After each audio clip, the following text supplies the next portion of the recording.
Recently, India became the world population leader, surpassing China with its current population being around 1,430,000,000 people, over China's 1,410,000,000 people. With massive populations, nations have the potential to become regional or global superpowers.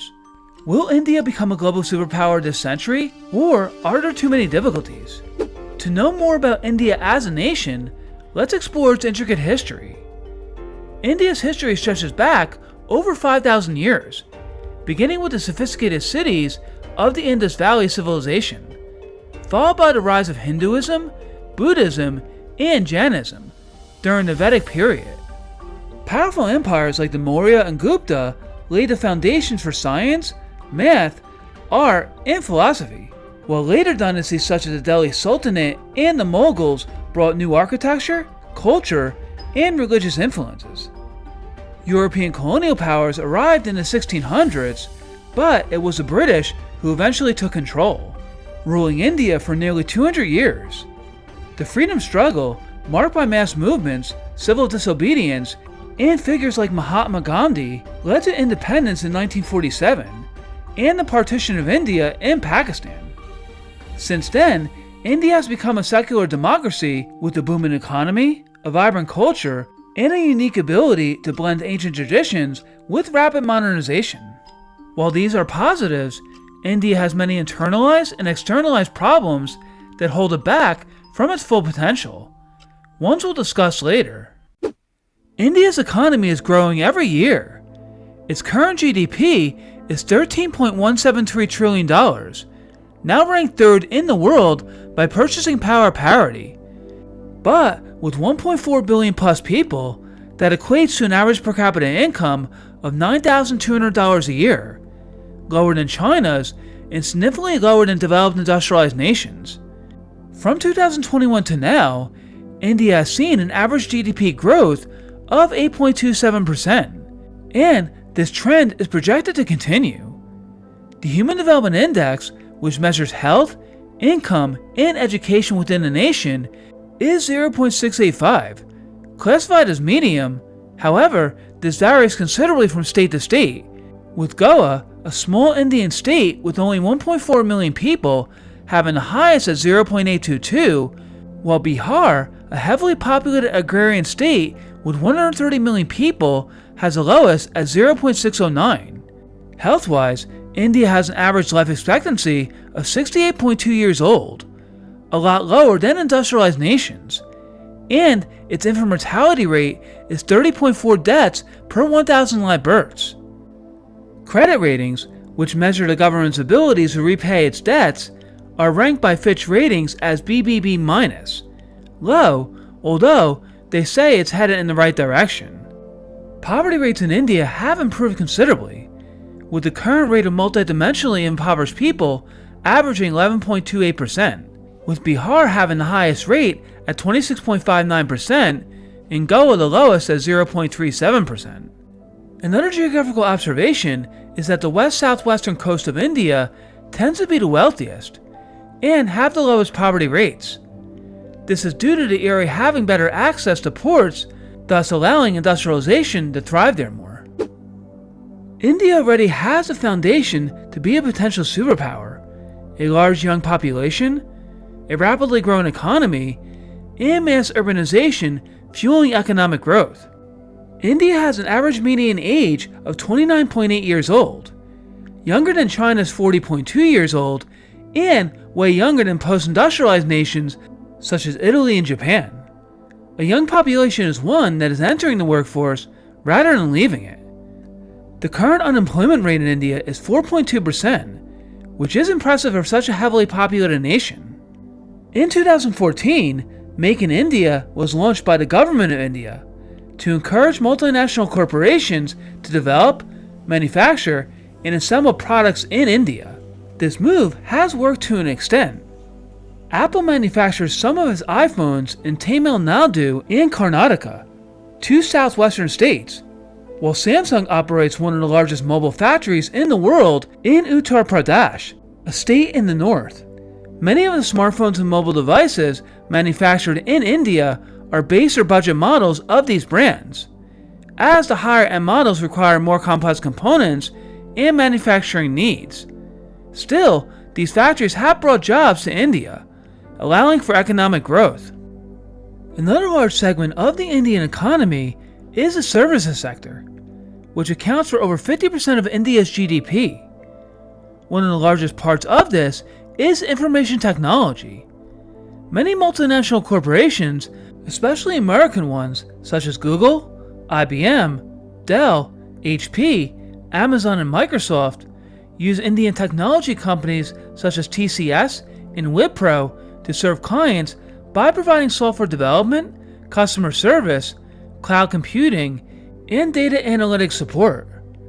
Many who work there are young Indians who have degrees or experience in computer science, engineering, or IT, and they are skillful in solving computer-related issues. But this leads to a negative dark side: scams. Some younger individuals get involved in IT-related scams, and this is due to socioeconomic problems such as high competitiveness leading to few actual jobs and limited upward mobility. Also, many of these cons are carried out in poorer Indian states because the lure of easy fast money is there. Scammers pose as IT representatives from multinational tech companies, and if successful, can trick unfortunate victims into giving their personal information away. Keep in mind that out of 1.4 billion people in India, scammers represent a very small fraction of the population, though this downside can prevent improvements in India's future. Related to the lack of suitable job opportunities is emigration. While the 2024 migration rate in India was positive 0.1%, this is age dependent, with many younger Indians migrating to industrialized Western nations for better employment opportunities. With this happening, India is experiencing a significant brain drain when individuals with advanced degrees in poorer nations leave due to the lack of jobs. Other Asian nations such as China and the Philippines have experienced the same trend, and many Indians are doing the same, especially migrating to Canada and Australia. A continuing brain drain in India may halt economic progress throughout the 21st century.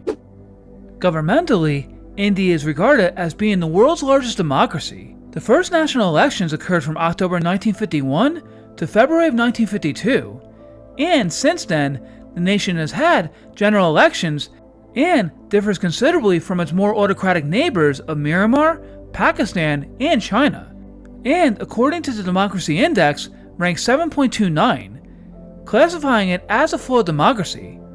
That's good news, but there are some issues. For one, India has democratically backslided in the last 15 years. Civil liberties have come under pressure with crackdowns on dissent, internet shutdowns, and the use of laws to target critics. Press freedom has declined, and minority rights, especially for Muslims, have faced increasing threats. Global watchdogs like Freedom House now classify India as partly free, and VDEM labels it as an electoral autocracy. While India still has a functioning electoral system and vocal opposition, many fear that its liberal democratic values are eroding, and this can slow down India's progress in becoming a potential 21st century superpower. Yet, China is an autocratic communist nation and is often seen as already a regional power and a potential superpower. One major difference, however, between India and China is infrastructure. India has made major strides in infrastructure, but it still trails behind China in most areas. China boasts ultra-modern high-speed rail, massive airports, and sleek urban transit systems, while India's transportation and utility networks are improving, but often strained by rapid urbanization and bureaucratic delays. Ironically, by being a democracy, India allows for more transparency, but also slows down large-scale projects. Pretty much, infrastructure equals economic growth, and India must improve that dramatically. Culturally, India is 80% Hindu, a religion that is among the oldest in the world, dating back over 3,000 years. Hindus believe in concepts like karma, dharma, and reincarnation, and worship many gods and goddesses, with Brahma, Vishnu, and Shiva being among the most important. One component deeply interwoven into Hinduism and social orders in India is the caste system. It's divided into 5 hierarchical categories: Brahmins, Kshatriyas, Vaishyas, Sudra, and the lowest untouchables. Historically, Hindus believed if a life with morals is practiced, one can reincarnate to a higher caste, but a life of bad karma might result in rebirth into a lower caste or even as an animal. Caste discrimination, though officially outlawed in India, persists in many parts of society, particularly in rural areas and traditional institutions. Despite affirmative action policies and legal protections, many individuals from these communities continue to face barriers in education, employment, housing, and access to justice. Discrimination can also appear in elusive forms in urban areas, such as social exclusion or biases in hiring. While progress has been made, caste-based prejudice remains a deeply ingrained issue that India continues to confront. Discrimination and bias against certain peoples can derail India's progress. India lies in South Asia, between Middle Eastern powers to the west and East and Southeast Asian powers to the east. One dispute that has been ongoing is tensions between India and Pakistan. Both nations have disputed the Kashmir region, an area in northwestern India, northeastern Pakistan, and southwestern China. All 3 nations have interest in gaining control of the region, but India and Pakistan have been the most at odds with each other. Since 1947, both nations have had 4 wars with each other, with 3 out of the 4 being about Kashmir. Kashmir is a very diverse ethnic region, including ethnic Kashmiris and Punjabis, as well as other unique minority groups. And religiously, the whole region is 68% Muslim and 28% Hindu, with smaller religious populations of Sikhs, Christians, and Buddhists. To make matters worse, India and Pakistan are both nuclear powers. India became a nuclear power in 1974, and Pakistan became one in 1998. The 2002 India-Pakistan standoff was one of the most dangerous moments between the 2 nuclear-armed neighbors since their independence. Tensions erupted after a deadly attack on the Indian parliament in December 2001, which India blamed on Pakistan-based militant groups. In response, India mobilized nearly 500,000 troops to the border in what became known as Operation Parakram, while Pakistan responded with its own large-scale deployment. For 10 months, the 2 countries faced off in a high-alert military standoff, with frequent cross-border shelling and fears of a full-scale war, possibly even nuclear. International pressure, especially from the United States and the United Kingdom, played a key role in de-escalating the crisis. The most recent escalation between India and Pakistan occurred in May of 2025. This crisis was triggered by a terrorist attack on April 22nd in Pahalgam, India-administered Kashmir, where 26 tourists were killed. India attributed the attack to Pakistan-based militant groups once again. On May 7th, India launched Operation Sindoor, targeting 9 sites in Pakistan and Pakistan-administered Kashmir, which India identified as militant training camps. Pakistan, however, reported that the strikes hit civilian areas, including mosques and schools, resulting in 31 civilian deaths and numerous injuries. Although the immediate fighting only lasted 4 days, with a ceasefire reached on May 10th, through intense US-led diplomatic intervention, skirmishes and tensions have lingered. Also, there is a distinct possibility that other powers, such as China, Russia, and Iran, may involve themselves in the ongoing tensions. This may lead to an even larger geopolitical situation that could result in an all-out regional war. If that were to happen, this scenario would heavily derail India's chances at becoming a 21st century superpower. There's no doubt that India will become a more formidable force in the coming years. Yet, there are many obstacles that the nation must still contend with. As mentioned before, India has lots and lots of people, and while this can be a positive, it can also be a negative. Cities in India have extremely high population densities, resulting in many poor neighborhoods and slums. These areas have high rates of health, sanitation, and infrastructural issues, leading to contaminated water and the spread of disease and other pathogens. Health-related issues coupled with high populations and population densities can exacerbate other societal problems, and this could lead to India stagnating.